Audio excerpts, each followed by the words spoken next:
Welcome to Highland League Weekly, the podcast from the Press and Journal. I'm Ryan Cryle, joined by Callum Law and Paul Third as we discuss all of the action in the Breedon Highland League which took place on Saturday. This is taken from our main Highland League Weekly web show over on the Press and Journal website. This week on the main show we've got highlights of Formartine United against Brechin City, a very entertaining clash. If you'd like to watch that, you can become a Press and Journal subscriber and get full access to the highlight show. But if you just want to chat about the action, we're going to talk through all 9 matches that took place at the weekend. We'll start with that game. Formartine against Brechin ended 3-1 to Formartine, a big result for them, the only team unbeaten in the Highland League still, Callum? They are, yes. Good. They got that start right. That's the insight we're here for. So Rhys Thomas sent off pretty early for Formartine, conceding a penalty.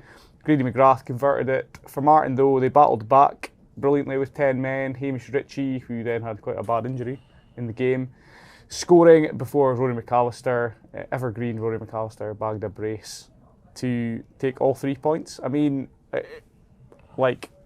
before we come on to Brechin, it's a tremendous result for Formartine.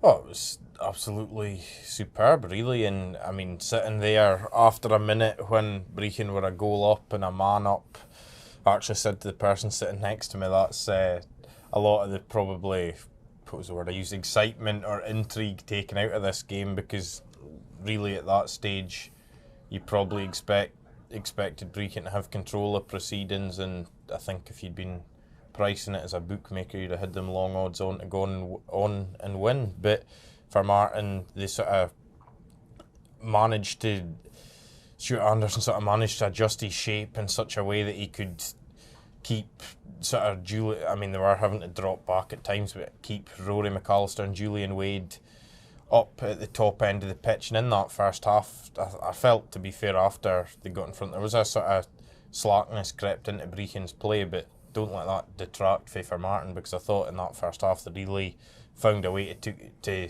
despite having the man less, to take the game to Brechin, and like Julian Wade caused Brechin no end of problems. That was the thing for Formartine. They could maybe get the ball and play 2 or 3 passes and just play into channels, play into the corners, and Julian Wade was getting all sorts of joy. And like you saw that with the equalising goal, he did really well, and there was lots of other moments where he got into good areas, got them up the pitch, won throw-ins, free kicks, whatever, and that I thought was the sort of big difference almost, was that threat that he carried. And then his strike partner, Rory McAllister, if you give him chances, he'll score goals. It's as simple as that. He's up to 7 for the season, and he was, when I was speaking to him afterwards, he was raging at us for not throwing him in the top scorer debate. But so he's doing his best to get up there, and I'm sure he'll keep going. But really, for Formartine, I mean, they'll play it down,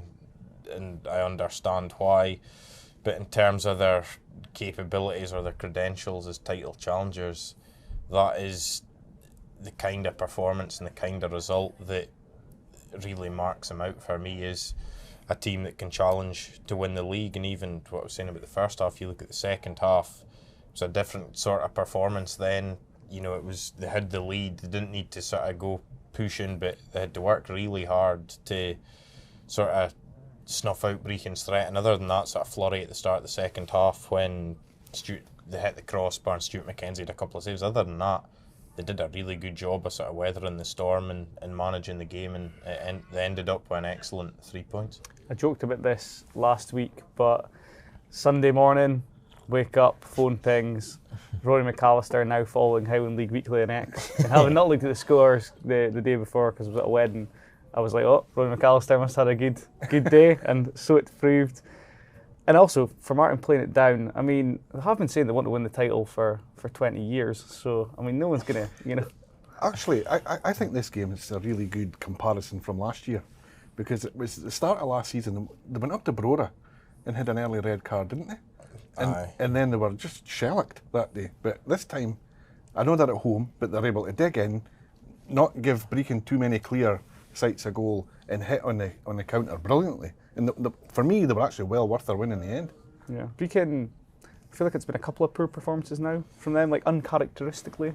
Aye, well, that's the last 3 games, 2 draws, and then that defeat. And I think they would have said the Deveronvale draw, they didn't play well. I think Clach last week, they felt they played well in spells, probably better actually when they went down to 10 men by all accounts. But on Saturday, they just, like this, as I say, they found it difficult to deal with Formartine's forwards in that first half, but they just seemed to, there was just that sort of slackness I felt about their play, and they struggled to really open Formartine up at times, and it sort of, once they fell behind, it kind of felt like almost a wee bit more and more like desperation, like they were chasing it a wee bit, and nothing really came off for them. I mean, they're a wee bit unlucky, to be fair, with Craig Tosh's one at 2-1 that comes down. It can snay over the line, but in another day it maybe hits underside of the bar and goes in, and at 2-2 it's a different game. But I mean, as Ray McKinnon said afterwards, it was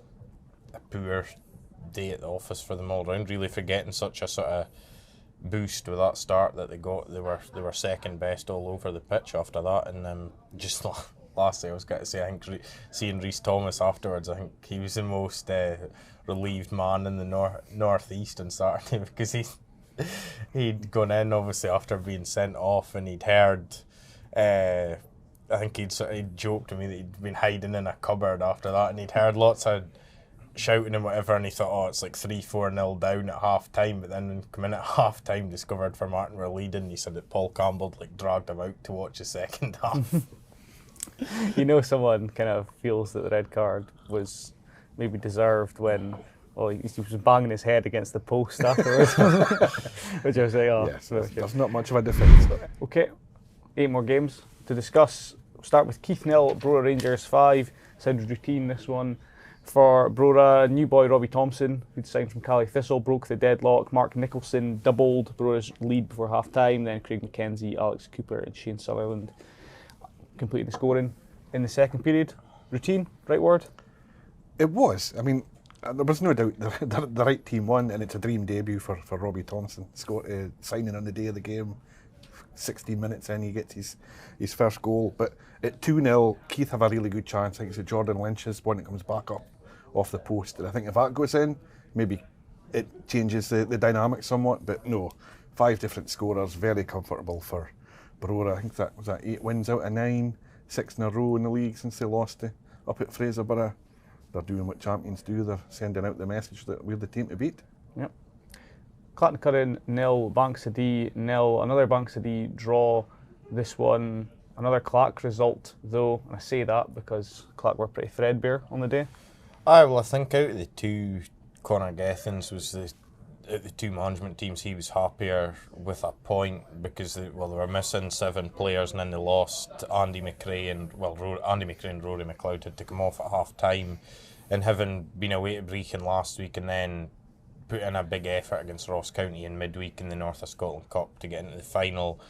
I think they were just, Conor Gethins' words was running on fumes a wee bit, so I think for him to keep another clean sheet and take something out of that game, he was pretty satisfied overall. I mean, they've only conceded 4 goals in 9 league games, Clach, and only lost once in 11 games in all competitions, so I don't think you'll find anyone at Grant Street complaining about that result on Saturday. Bankside, though, I think they are getting back towards what we would kind of expect. I mean, the last 4 games, it's 2 wins and 2 draws, and they kind of kept clean sheets in the last 2 games, so I think for them as well, Paul Lawson was saying afterwards that, keeping clean sheets is a good foundation to build on again, because earlier in the season that's maybe what they haven't been doing, so kind of they'll look to keep doing that, and you'd gently there's not many games usually where they draw a blank.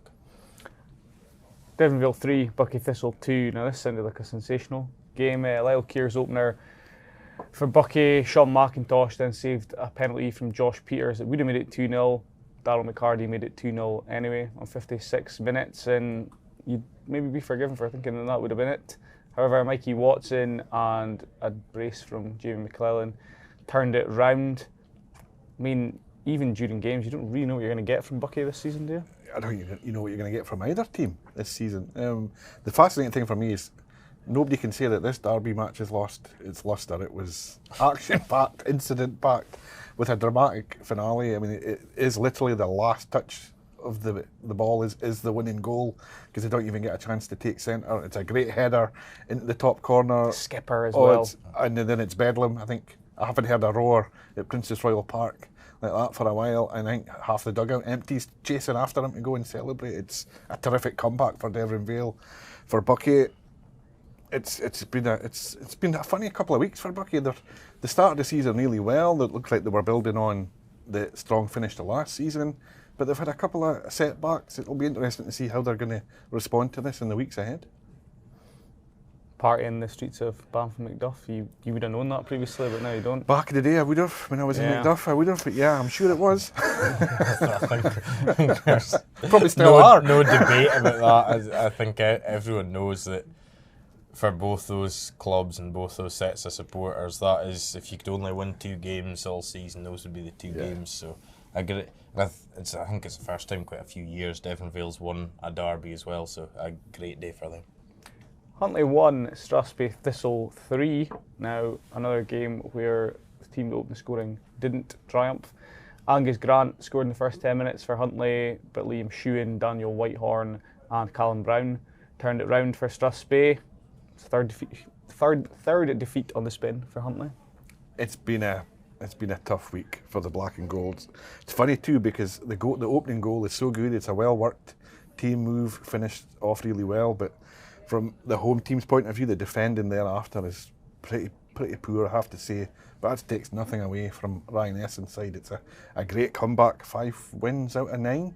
Who would have predicted that when the fixture list came out? But it's been a really good start from them, and I thought Daniel Whitehorn's header was really good. You may question the goalkeeper's positioning, but to loop the header over the goalkeeper and in from the angle he's at is pretty good going for me. And yeah, Strathspey are going well, but they've got a big week ahead. I think it's Brora back to back in the league and cup. So it'll be interesting. I think it's safe to say at this point though that they're a different proposition entirely. Oh, very much so, very much so. And that's credit to the manager. He's recruited well. He's got them organised, and you can see the difference. A bit of confidence is making. Lossiemouth 0, Forest Mechanics 3. Striker Callum Frame grabbed a double and set up Kieran Haler for the third in a man-of-the-match performance from Frame. Lossiemouth ended the match with 10 men as Lewis McAndrew was sent off when tempers flared in stoppage time. Was this the incident that was subject of Cheatgate on social media? There's a few things here, is there? Well, see, with that incident, first of all, contrary to reports, the flare-up or what led to Lewis McAndrew being sent off, I believe, was an incident between him and Cohen Ramsey, not Sean Sutherland, which was reported elsewhere. Yeah. Harsh on Sean Sutherland, that. It's really hard to tell exactly what's happened. We've seen the footage. It's a melee behind the goal. You see the Forest player hit the deck after coming together, but what has actually happened, you can't tell. Yeah, well, there's bodies everywhere at that point in time. The only thing you would say is it's all pretty needless, really, at that stage of the game, and ultimately it's cost Lewis McAndrew and cost his team going forward, because he'll now have at least 1, if not 2 games of suspension. I have to say though, Kieran Haler's diving header is a peach. It's a thing of beauty. The ball's there, he just takes off, superstar style diving header into the top corner. Terrific. A great win for Forest as well, given that they'd lost their last 3 league games, but then they got through in the North of Scotland Cup on Tuesday night against Inverness Thistle in a first final for 14 years, and then to get back to winning ways in the leagues are really pleasing. A few days for the Cancans, especially as well, when they're quite threadbare in terms of their squad at the moment. A few important boys missing. Also, as someone who's really struggled with trying to do the commentary for the Forest Mechanic home games, I have to say I was loving the sky blue third kit they were wearing. More of that, please. Okay. Nairn County 3, Inverurie Locos 0. Talking about Forest moving slightly inconsistent. I mean, Nairn continue to baffle me. Adrian Voigt netted their opener with a close range volley after Fraser Dingwall had nodded down Callum Mackay's free kick, just shy of the hour mark. Inverurie could have levelled. Lewis Monroe brought down Mark Suter. Don't know if he was up front at that point. It was. He was. Referee Stuart Randall awarded the penalty, but Paul Coots hit the bar with a spot kick. Midway through the second period, Paul Brindle netted with his first touch from Sam Gordon's cross to extend Nairn's lead, and Finn as Cheney finished beyond Kyle Irvin to complete scoring late on. Dean Donaldson afterwards talking about Locos lacking goal threat. I mean, Nairn though, home comforts for them so far this season. Well, this is it. All 10 of Nairn's points have come at home, and from their 5 home league games, have 10 points out of 15. They only won 5 home league games last season. They've won 3 already. So I think Wayne McIntosh was sort of saying afterwards that trying to improve their home form was one of his main objectives this season, and it looks like they're on course to do that. And having been beaten 7-0 last weekend at Fraserburgh, he was looking for a response from his team, and he certainly got it. And even just having a couple of maybe their more experienced and sort of top players back as well, and Fraser Dingwall back after a shoulder injury, and Andrew Gregg back, having had a sort of hip problem since pre-season. Having both of them in the starting lineup was a boost to the wee county as well. And I mean, they'll, on that evidence of Saturday, they could cause problems for any team, especially at Station Park. There's no question the penalty is probably a big turning point in the game, because Paul Coots scores and it goes 1-1. That, as you said earlier, but another game, the dynamics potentially change a wee bit there. But I mean, for Locos, it's like Dean Donaldson said afterwards, it's like he didn't feel they ever looked really like scoring, and then with the goals they lost defensively, it was pretty poor, pretty weak. And if you add those two things together, it's not really a good combination. And then on top of that, their bus was a no-show on the day as well. So I believe the driver was unwell potentially. So they ended up all just taking their cars along the A96 up to Nairn. So I think all round a day to forget for Inverurie. I found myself when I was reading the report wondering if they got their mileage for that, which is sort of practicalities I think about. Turriff United won, Fraserburgh 3. Scandal in this game that we'll come on to. Fraserburgh moved up into 5th place though, despite playing the whole of the second half with 10 men after Greg Buckie was sent off a challenge on Scott Robertson. Miller Keir and Callum Gray had exchanged goals, Gray scoring against his former club, Turriff. Fraserburgh won it in the second half with a Keenan Simpson penalty, and Scott Barber scoring straight from a corner, and then booked for the binocular celebration. The disgrace of the Highland League season. What's going on? Well, was that excessive celebration? Presumably. Well, I'm told, and we'll maybe come back on to referee Ewan Powell's performance, because I think. Was he looking in someone's window? Well, I don't think. I don't think a red card was a red card. We'll come back, but the celebration, which we've all seen, Scott Barber. That was his 352nd goal at Highland League level. He must have done that celebration about 300 times, and the referee Ewan Powell, for whatever reason, decided to book him. I'm told apparently the feeling was that the celebration was an inference that the match officials were blind, or hard, but hard of sight. Like, really, I mean, I know there's in the rules about taking your shirt off when you celebrate and all that sort of thing, but But we're laughing, right? But it's not like it should never ever. Imagine ever it's a second yellow and he's off, and they can't appeal that. Yeah, it's just ridiculous. Yeah, that's the thing. Maybe he was questioning the goalie's vision. Given, well, I don't think the point is, I don't think it questions anyone's vision. It's just wholly ridiculous. But that's again a separate issue. That's the case. But overall, I thought Fraserburgh were very good, especially given they fell behind and also losing Greg Buckie, and that's 3 wins in the bounce for them now. 4 wins and a draw from their last 5. They've sort of found a nice bit of form in the league, and I think Turriff will be disappointed that really for most of the contest they weren't really at the races. And I mean, one Cummins said afterwards that they didn't take advantage of having the extra man and didn't really find ways to put the Broch under much pressure, and give credit to the Broch for that. They've run out winners in the end. I think with the red card, like he was sent off because the referee felt Scott Robertson's. Well, you'll have seen it on screen. Scott Robertson's on the ground, and the ball's there to be played, and Greg Buchan's come in, and is he maybe slightly overzealous, perhaps? But the referee sent him off for an alleged stamp. But if you watch it, there's no stamp. He's played the ball against him, whatever. He's played the ball a couple of times actually, and like he doesn't.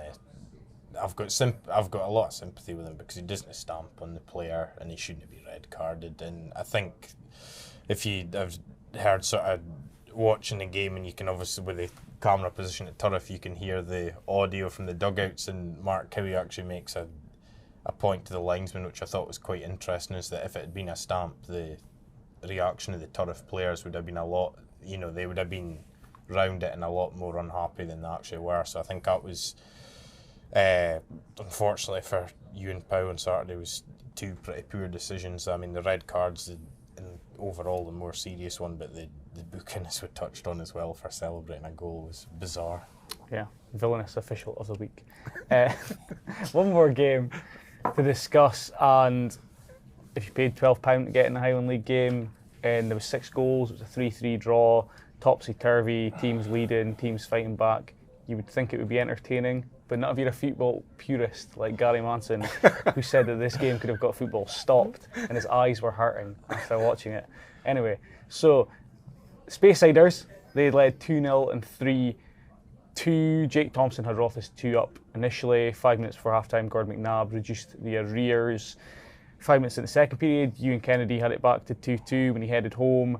Just shy of the hour mark, Thompson scored his hat-trick, made it 3-2, but Lewis Hancock with a late leveller for the Scotties. Davy Allen was also sent off for a kick-out in this one. But yeah, I mean, on the surface, it seemed like an entertaining enough game. Well, I think if you get goals, entertainment wasn't in short supply. But Gary Manson's he wants more disappointment than that, was that he felt proper defending. The lack of quality. I mean, he said he couldn't have faulted his team in terms of work rate and their intention to do the right things, but he also said that their quality on the ball, the quality of their shape, and the quality of their defending was nowhere near good enough. So, and he said he wasn't even angry, he was just disappointed with what he'd watched, and it was like at the end he couldn't even bring himself to celebrate their equaliser. But as was pointed out to him, he was really unhappy with all of that and disappointed, but they didn't lose, which is the positive. And I think the other positive was Louis Hancock's equaliser was a really good finish as well, and great goal to earn Wick a point. On the flip side for Rothes, I mean, I get saying about Gary and he'd been happy. It's the same for Ronnie Sharp, really, in terms of, they've done well. They've scored 3 goals again. They've been leading, and really they would feel, and rightly so, that they should take 3 points and have their first win of the season from that game, and instead they've only picked up a point. And the frustrating thing a wee bit for Ronnie now is that's the 3rd time this season I think they've been stung with a late goal that's costing points. That equaliser on Saturday, Banks had scored late on to equalise against them, get a point against them, and when they were drawn with Strathspey, second game of the season, 3-3, they lost a late winner as well. So that's when they're in good positions, Ronnie Sharp was saying afterwards, and he's quite right, they need to shake this habit and need to be able to sort of find ways to see the games out, because that's potentially valuable points that they've dropped again. However, I think they should take a lot of encouragement for their attacking performance. Jake Thompson has shown in flashes over the last couple of years what he's about, and maybe after that hat-trick he can go on and be a sort of regular contributor of goals for the Speysiders. Yeah, give me a hard-fought, tactical chess match of a 0-0 over a 3-3 any day. Let's have a look at the latest Breedon Highland League standings after the weekend's matches.